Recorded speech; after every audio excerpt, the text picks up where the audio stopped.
My name is Jane Goodall. My age is 80. My job is giving people hope. I learned from my mother so much, the importance, I think, of support.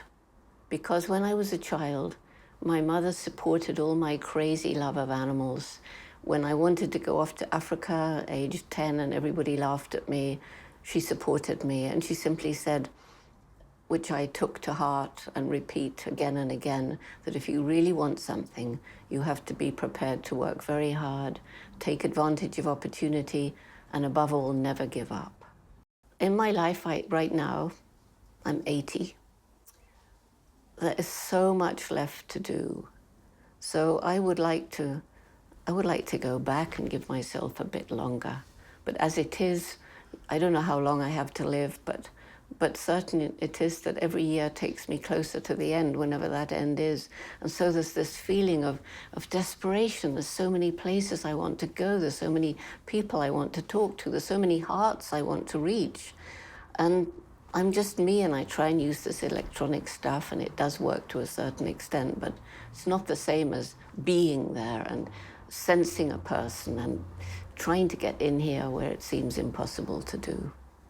Education is not the sort of education that we think about when children go to school. I think education is learning from experience. I think we continue to be educated throughout life. And I think every day brings its own kind of education, and we can learn from it. If we keep our eyes open, our ears open, and think of every day as an adventure, then each day will give us a lesson. I have many kinds of happiness. I'm completely happy when I'm alone in nature. I love to be alone in nature. It makes me very happy. I'm really happy when I sit around with friends in the evening, particularly around a campfire, and we can tell stories and drink a bit of red wine.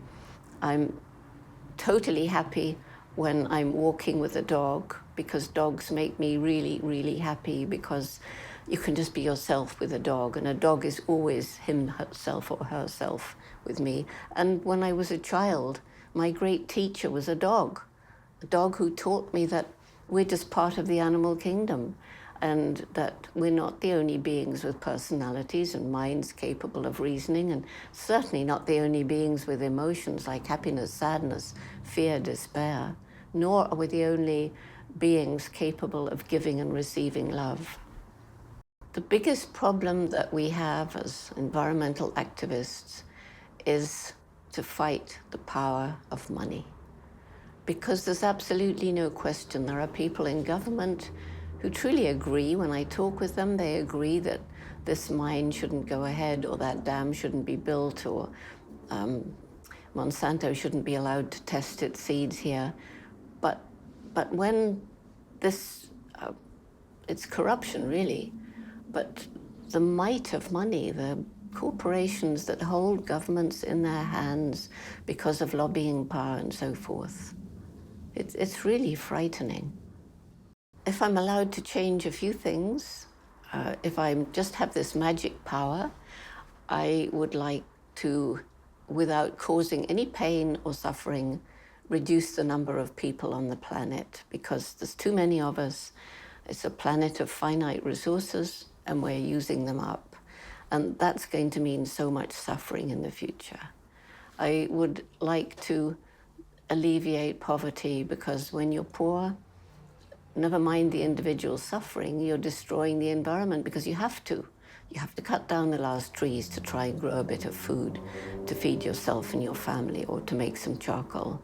Or you have to buy the cheapest food, even if that did cause horrendous suffering to animals or child slave labor somewhere else. So alleviate poverty. And maybe the hardest of all, but what I really, really, really would love to change, is the unsustainable lifestyle of everybody else. We're just greedy. And I always think of Mahatma Gandhi saying, this planet can provide for human need, but not for human greed. And that is so right.